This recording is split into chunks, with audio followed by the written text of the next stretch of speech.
Hello dear students, स्वागत करता हूँ आपके अपने प्यारे से चैनल अर्जुन केम एकेडमी में। डियर स्टूडेंट, आज हम 12th केमिस्ट्री की पी ब्लॉक फर्स्ट ग्रुप 16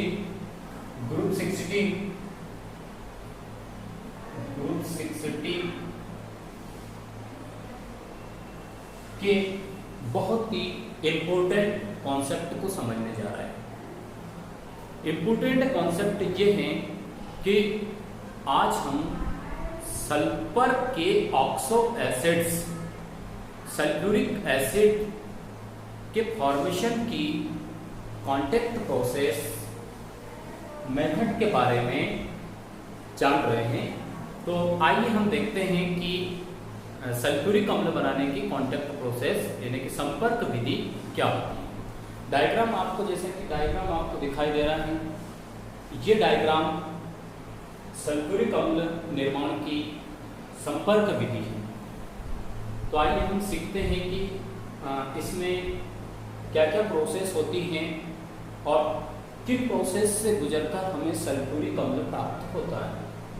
देखिए, इधर ध्यान दीजिए कि सबसे पहले हम क्या करते हैं कि एक ये सल्फर भट्टी होती है। सल्फर भट्टी, इसमें क्या करते हैं कि सल्फर को ऑक्सीजन की उपस्थिति में जलाया जाता है। जब सल्फर को ऑक्सीजन की उपस्थिति में जलाते हैं तो SO2 गैस बनती है। चूंकि SO2 गैस में बनने पर उसमें कई प्रकार की अशुद्धियां, जैसे कि आर्सेनिक हैं, जल वाष्प है, धूल या मिट्टी के कण हैं, ऐसे अशुद्धियां पाई जाती हैं। उन अशुद्धियों को शुद्ध करने के लिए यहाँ पर ये डिफरेंट चेंबर बने हुए हैं। इन सारे चेंबर से होते हुए SO2 को संपर्क कक्ष तक पहुंचाया जाता है। तो सबसे पहले हम क्या करा कि ये जो सल्फर भट्टी है, इस सल्फर भट्टी में सल्फर को ऑक्सीजन की प्रेजेंस में जलाते हैं तो SO2 गैस बनती है। इस SO2 गैस को धूल कक्ष में भेजा जाता है ताकि इसमें जो धूल के कण हैं वो SO2 से पृथक हो जाए। धूल के कण यहाँ पर पृथक हो जाते हैं। जैसे ये SO2 आते हैं तो उसमें यहाँ ऊपर से ये जो चेंबर है इसके ऊपरी सिरे से भाप प्रवाहित की जाती है, गर्म भाप प्रवाहित की जाती है, जिसके कारण वो धूल के कण जो हैं इस चेंबर के नीचे पेंदी में बैठ जाते हैं और SO2 धूल रहित हो जाती है। फिर क्या करते हैं कि जो सल्फर है उसको हमने सल्फर भट्टी में जलाया, तो इसलिए वो भट्टी में जलकर आया तो सल्फर डाइऑक्साइड काफी गर्म होती है, उसका टेम्परेचर काफी हाई होता है और एक और ऊपर से उसको वहां प्रवाहित किया जा रहा। तो आप सोच सकते हो कि किसी भी चीज को अगर भट्टी में जलाया जाता है, भट्टी से निकाला जाता है तो कितनी गर्म होगी और ऊपर से उसमें भाप पे प्रवाहित किया जा रहा है, तो इसलिए इसका टेम्परेचर काफी अधिक होता है।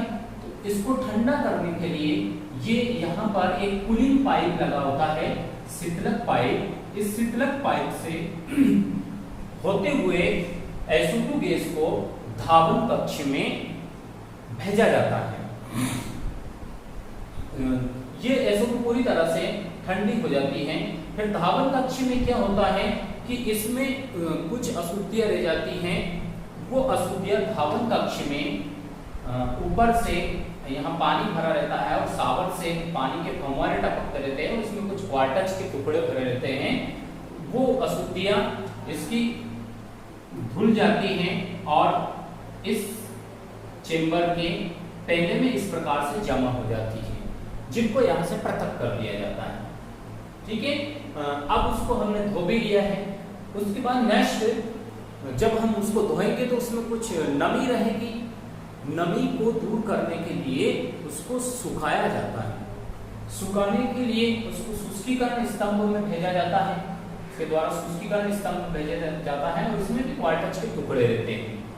इस चेंबर में सांद्र H2SO4 का यूज किया जाता है। ऊपर से सांद्र H2SO4 को प्रवाहित किया जाता है और सांद्र H2SO4 की ये खासियत होती है कि वो किसी भी कंपाउंड में, किसी भी पदार्थ में वाटर जो रहता है उसको सोख लेता है।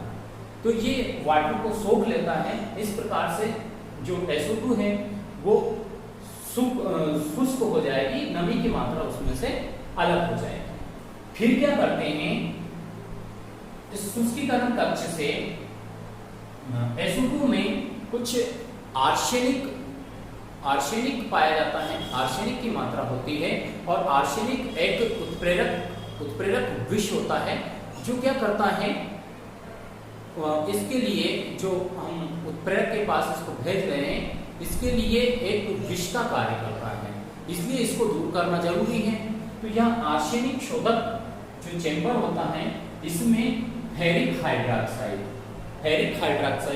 FeOH ट्राइस रखा रहता है, और FeOH ट्राइस क्या करता है, आर्सेनिक को सोख लेता है, उसको सोख लेता है, अपने प्रफालक प्रवाहित कर लेता है, तो इसलिए इसमें आर्सेनिक शोधक कक्ष बोला जाता है। फिर क्या होता है कि SO2 पूरी तरह से शुद्ध हो गई है, हमने उसको क्या करा है, उसकी में जो धूल मिट्टी के कण थे, धूल कक्ष में उसको पृथक कर दिए हैं, धावन कक्ष में उसको धो लिए हैं, धोने के बाद में उसमें नमी की मात्रा को शुष्कीकरण स्तंभ में नमी को सुखा दिया है, H2SO4 ने उसको अवशोषित कर लिया है। आर्सेनिक शोधक में आर्सेनिक जो था इसके FeOH3 के द्वारा सोख लिया गया है। फाइनल टेस्टिंग के लिए फिर उसको परीक्षण बॉक्स, जो परीक्षण बॉक्स लगा हुआ है उसमें भेजते हैं। तो परीक्षण बॉक्स क्या होता है, इसमें एक लेंस होता है और एक कांच लगा रहता है। जैसा कि आपने फिजिकल केमिस्ट्री में 5 चैप्टर में देखा होगा, सरफेस केमिस्ट्री में, वहां पर हम कोलाइड विलयन के बारे में पढ़ते हैं। और कोलाइड विलयन क्या होते हैं कि जब उन पर जैसे ही प्रकाश की कोई किरण पुंज पड़ती है तो उनका प्रकीर्णन होता है, प्रकीर्णन के कारण वो कोलाइडी कण जो होते हैं प्रकाशमान होते हैं, चमकने लगते हैं। उससे हमें ये पता लगता है कि ये कोलाइडी कण हैं जो इस प्रकार से इधर उधर जिगजैग तरीके से गति कर रहे हैं। ठीक है, तो हम यहाँ पर उसको क्या करते हैं, एक ये जो परीक्षण बॉक्स होता है इसमें एक कांच लगा रहता है। अगर इसमें अशुद्धि होगी तो इस कांच के द्वारा वो हम देखेंगे और कांच में उस प्रकार से चमक उत्पन्न करेंगे और दिखाई देगी। अगर कोई अशुद्धियां नहीं होगी तो ये कांच में काला काला दिखाई देगा। अगर अशुद्धियां है तो उसको पुनः इन प्रोसेस से गुजारेंगे और फिर से उसको शुद्ध करने का प्रयास करेंगे। फिर क्या करते हैं, आगे जो है आगे उसको परीक्षण बॉक्स में टेस्ट होने के बाद में जहां इस रेगुलेटर के द्वारा उसका संपर्क कक्ष के संपर्क में लाया जाता है SO2 को। यहां पर V2O5 वैनेडियम पेंटाऑक्साइड उत्प्रेरक रखा रहता है। ये V2O5 क्या करता है, SO2 में और ऑक्सीजन के साथ क्रिया करवाकर उसे SO3 में बदल देता है, सल्फर ट्राई ऑक्साइड में बदल देता है।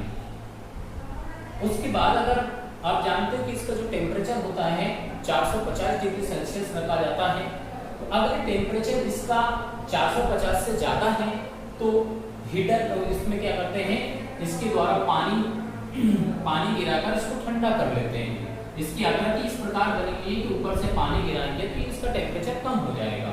और अगर इसका टेम्परेचर 450 से कम है तो उसके लिए क्या करेंगे, यहाँ पर एक हीटर लगा हुआ है, हीटर से उसको उष्मा देंगे, हीट देंगे और उसका टेम्परेचर बढ़ाएंगे, गर्म करेंगे। तो इस प्रकार से SO2 ऑक्सीजन के संपर्क में आकर SO3 में बदल गई है, सल्फर ट्राई ऑक्साइड। अब इस सल्फर ट्राई ऑक्साइड को आगे अवशोषण स्तंभ में प्रवाहित किया जाता है।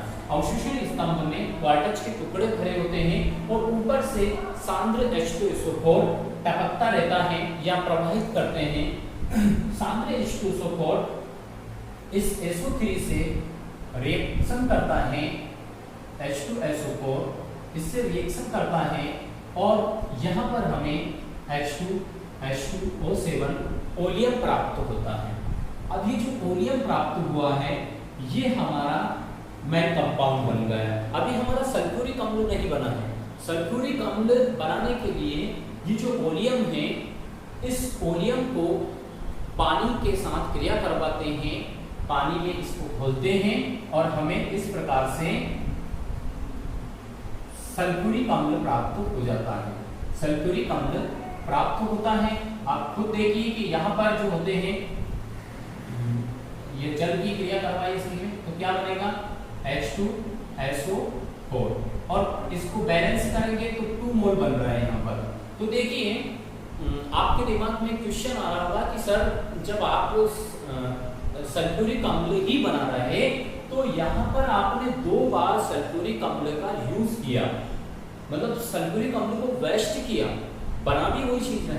तो बच्चों उसका रीजन ये है कि यहाँ पर जो हमने सल्फ्यूरिक अम्ल का यूज किया था उसको पानी को सोखने के लिए यूज किया था, और यहाँ पर जो सल्फ्यूरिक अम्ल का यूज किया है वो इसलिए किया है कि हम चाहते तो यहाँ पर सीधे ही जल के साथ क्रिया भी करवा सकते हैं, लेकिन जल के साथ क्रिया करवाने से क्या होगा कि इसमें विस्फोट हो जाएगा, और विस्फोट होने से एक लिक्विड द्रव एक परत बन जाएगी। उसके कारण डायरेक्ट यहाँ पर H2 का प्रयोग ना करके H2SO4 का प्रयोग करते हैं। अब देखिए दोनों में यहाँ पर हमने कितना H2SO4 लगाया है, 1 मोल H2SO4, लेकिन हमें मिला कितने मोल है, हमें 2 मोल H2SO4 मिल रहा है। तो इस प्रकार से ये आपकी सल्फ्यूरिक अम्ल बनाने की संपर्क विधि है। इसका वर्णन आप खुद से लिखने का प्रयास करिए। जिस प्रकार से हमने इस डायग्राम को बनाया है सेम वैसा ही जिस प्रकार से मैंने समझाया ऐसे इसका वर्णन लिखने का प्रयास करिए। और ये बहुत ही इम्पोर्टेंट कॉन्सेप्ट है, परीक्षा की दृष्टि से ये 5 नंबर में पूछा गया है कई बार, इसलिए आप इसको एक बार इस चित्र को बनाकर देखिए और इसका जो वर्णन है वो लिखने का प्रयास करिए। ठीक है दोस्तों, फिर मिलते हैं हम नेक्स्ट लेक्चर के साथ।